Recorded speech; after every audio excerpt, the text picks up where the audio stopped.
ناظرین، گزشتہ 3 ہفتوں سے بلوچستان میں جبری لاپتہ افراد اور ماورا عدالت قتل کے کیسز میں ہوش ربا اضافہ ہوا ہے۔ اسی پر آج بات کریں گے اور تفصیل کے ساتھ۔ بلوچستان کے حالات سے ہر وقت باخبر رہنے کے لیے خبریں اور تجزیہ ڈاکٹر امجد ایوب مرزا پیش کرتے ہیں۔ پلیز چینل کو جوائن کیجیے۔ چلتے ہیں سب سے پہلے جبری گمشدگیوں کے خلاف۔ ناظرین، سب سے پہلے آپ کے سامنے پیش کروں گا تفصیل جبری لاپتہ افراد کے خلاف جو پچھلے 2-3 ہفتے میں بلوچستان میں لاپتہ ہوئے ہیں۔ سب سے پہلے تو 28 اکتوبر کو برہان الدین، جن کی عمر 19 سال بتائی جاتی ہے، ان کو شام 6:30 کے لگ بھگ میری کیج سے ڈیتھ سکواڈ اور ایم آئی کے کارندوں نے مبینہ طور پر اغوا کیا اور لاپتہ کر دیا۔ 31 اکتوبر کو بلوچ یکجہتی کمیٹی مستونگ میں نظر مری کی غیر قانونی حراست کے خلاف احتجاجی مظاہرہ بھی ہوا۔ عبدالستار ولد جان محمد، عمر 35 سال، تاجر ہیں پیشے کے لحاظ سے۔ 29 اکتوبر 2025 کو انہیں 2 بجے مین بازار نال خزدار سے ڈیتھ سکواڈ نے مبینہ طور پر اغوا کیا۔ 30 اکتوبر 2025 کو گدر بازار سوراب سے ایف سی نے مبینہ طور پر وحید احمد ولد حضور بخش کو اغوا کیا۔ یہ دکاندار ہیں اور 25 سال ان کی عمر ہے۔ 2 نومبر 2025 کو کاؤنٹر ٹیررزم ڈپارٹمنٹ نے مبینہ طور پر محمد اشرف کو Baloch colony Shah Sikandar road D G Khan ان کے گھر سے حراست میں لیا 4 بجے صبح، اور ان کی عمر 22 سال بتائی جاتی ہے۔ اسی طرح بی وائی سی کی جو رپورٹ ہے اس کے مطابق 3 نومبر 2025 کو شاہی کمبرانی کو سی ٹی ڈی نے کلی کمبرانی کوئٹہ میں ان کے گھر سے اغوا کیا صبح 11 بجے۔ یہ بھی دکاندار بتائے جاتے ہیں۔ 3 نومبر 2025 کو آصف حاصل، عمر 27 سال، پیشے کے لحاظ سے مچھیرے ہیں، ان کو پسنی چیک پوسٹ سے کاؤنٹر ٹیررزم ڈپارٹمنٹ نے حراست میں لیا شام 7:30 بجے۔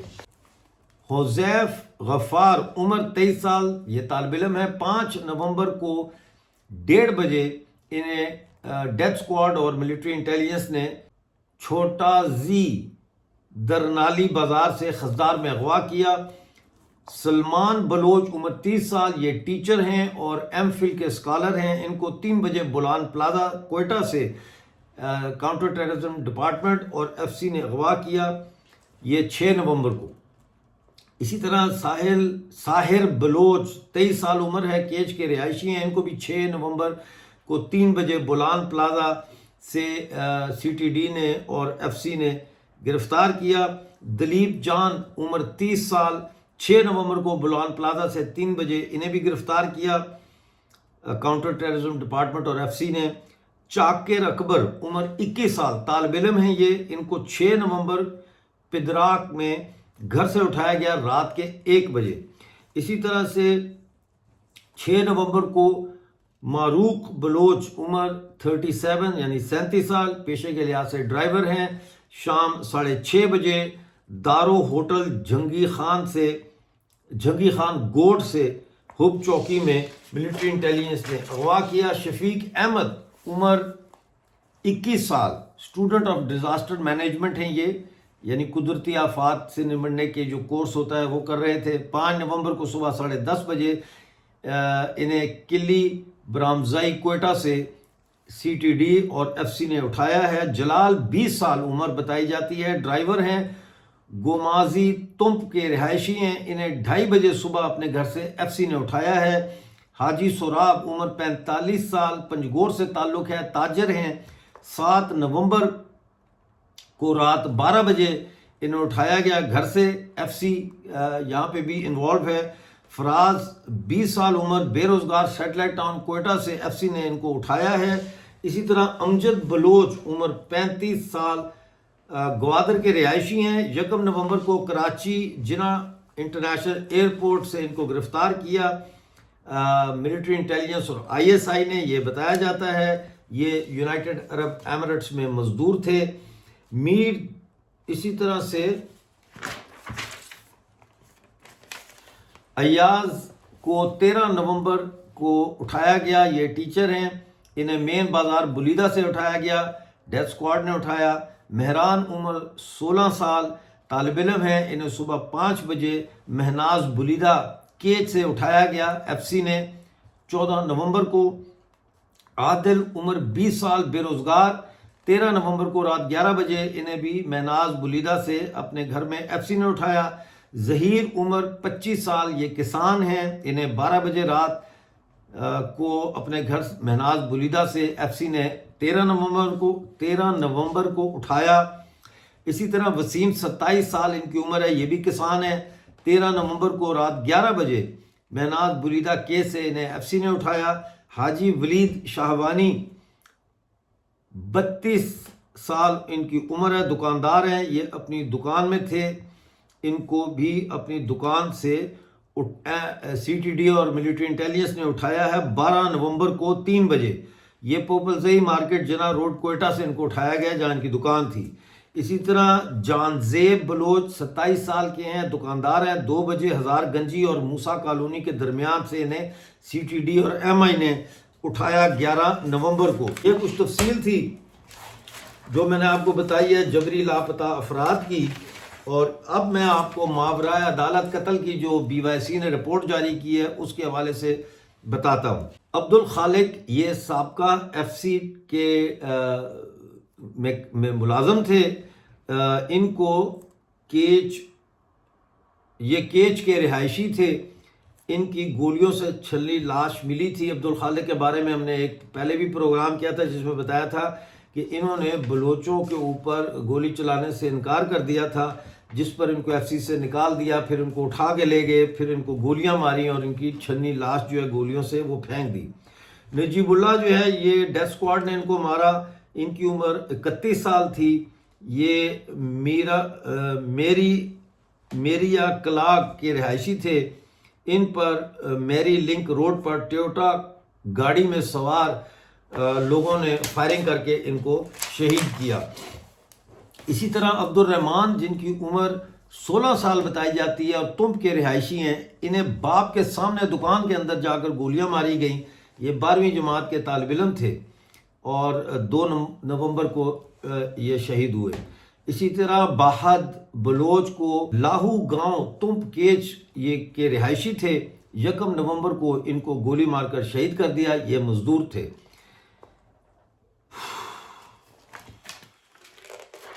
اسی طرح 15 سالہ نسیم بلوچ کو حشاب کیچ میں اٹھایا گیا، گھر سے اٹھایا گیا، اگلے دن صبح ان کی گولیوں سے چھلنی لاش ملی۔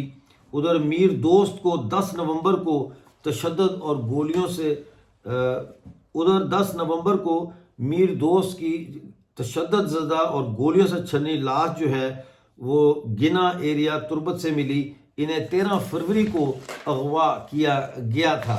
ناظرین یہ کچھ آپ کے سامنے تفصیلات میں نے رکھی ہیں جو بی وائی سی نے شیئر کی ہیں۔ اب میں آپ کو بی وائی سی کی ایک سٹیٹمنٹ آپ کے سامنے میں پیش کرنا چاہتا ہوں جو بلوچ یکجہتی کمیٹی نے 9 نومبر کو جاری کی ہے، اور یہ بی وائی سی کی جو قیادت ہے اس کے حوالے سے جو مقدمہ ہے اس کے اوپر انہوں نے یہ لیٹر جاری کیا ہے۔ انہوں نے لکھا ہے کہ ریاست نہ صرف اختلاف رائے کو دبانے کے لیے قانون کا استعمال کر رہی ہے بلکہ یہ بھی واضح کر رہی ہے کہ عدلیہ کو محض ایک ربر سٹیمپ بنا دیا گیا ہے۔ گزشتہ روز یعنی 8 نومبر کو جیل ٹرائل کے دوران، یعنی یہ ٹرائل جو بی وائی سی کے لیڈرز کا ہو رہا ہے یہ جیل کے اندر ہو رہا ہے، ایک بار پھر counter terrorism department B Y C قیادت کے مقدمے میں مکمل چالان جمع کرانے میں ناکام رہا۔ مقدمے کو جان بوجھ کر تاخیری حربوں کے ذریعے تول دیا جا رہا ہے۔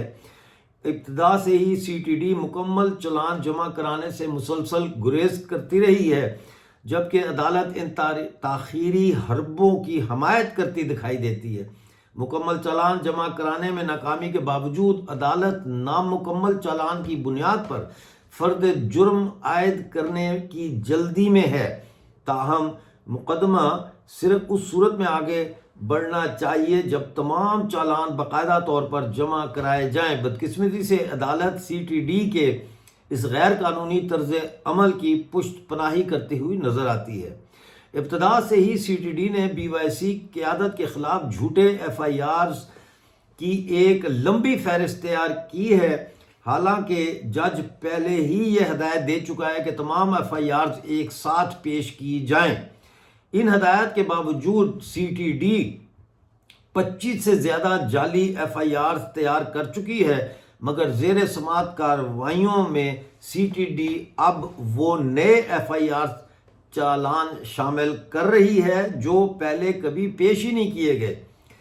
یہ نہ صرف اس بات کا ثبوت ہے کہ ریاست اپنے قانونی نظام کو بلوچ انسانی حقوق کے کارکنوں کے خلاف ہتھیار کے طور پر استعمال کر رہی ہے، بلکہ یہ عدلیہ کی ساکھ کو بھی شدید نقصان پہنچا رہا ہے۔ مزید برآں 4 ایسے ہی مقدمات میں خضدار کی انسداد دہشت گردی عدالت BYC کی قیادت کو ضمانت دے چکی ہے، لیکن کوئٹہ کی انسداد دہشت گردی عدالت ان کارروائیوں کو جان بوجھ کر طول دے رہی ہے۔ یہ بات واضح کرتی ہے کہ BYC قیادت کے مقدمے میں عدلیہ مفلوج ہو چکی ہے اور بالواسطہ طاقتور حلقوں کے ساتھ کھڑی ہے۔ گزشتہ روز یعنی 8 نومبر کو کارروائی میں ڈاکٹر مہارنگ بلوچ نے جج سے پوچھا کہ کیا اس ملک میں آزادی اظہار موجود ہے؟ جج نے جواب دیا ہاں ہے، اور یہ ہر شہری کا آئینی حق ہے، لیکن عملی طور پر آزادی اظہار رائے موجود نہیں، کیونکہ BYC قیادت کے تمام مقدمات ان کی تقاریر کی بنیاد پر بنائے گئے ہیں۔ وہی جج جو آزادی اظہار رائے کو آئینی حق تسلیم کرتا ہے، وہی خفیہ اداروں کے احکامات پر چلتے ہوئے اس حق کو سلب کر رہا ہے اور آزادانہ عدالتی نظام کے بجائے طاقت کے مراکز کے تابع دکھائی دیتا ہے۔ BYC نے کہا ہے کہ ہم انسانی حقوق کی تنظیموں سے اپیل کرتے ہیں کہ وہ انسانی حقوق کے محافظوں کے خلاف ریاستی قوانین کے غلط استعمال کا فوری نوٹس لیں اور BYC کی قیادت کی رہائی کو یقینی بنانے میں اپنا کردار ادا کریں۔ یہ کچھ رپورٹس تھی جو میں نے کہا کہ آپ کے ساتھ میں شیئر کرتا ہوں۔ ویڈیو کو ضرور زیادہ سے زیادہ شیئر کریں۔ ظاہر ہے جو چلے گئے، جو شہید ہو گئے، ان کو واپس تو نہیں لایا جا سکتا، لیکن جو جبری طور پر لاپتہ ہے، ان کی انفارمیشن جتنی زیادہ شیئر کی جائے گی، ریاست پہ ہو سکتا ہے کہ اتنا ہی زیادہ دباؤ میں اضافہ ہو۔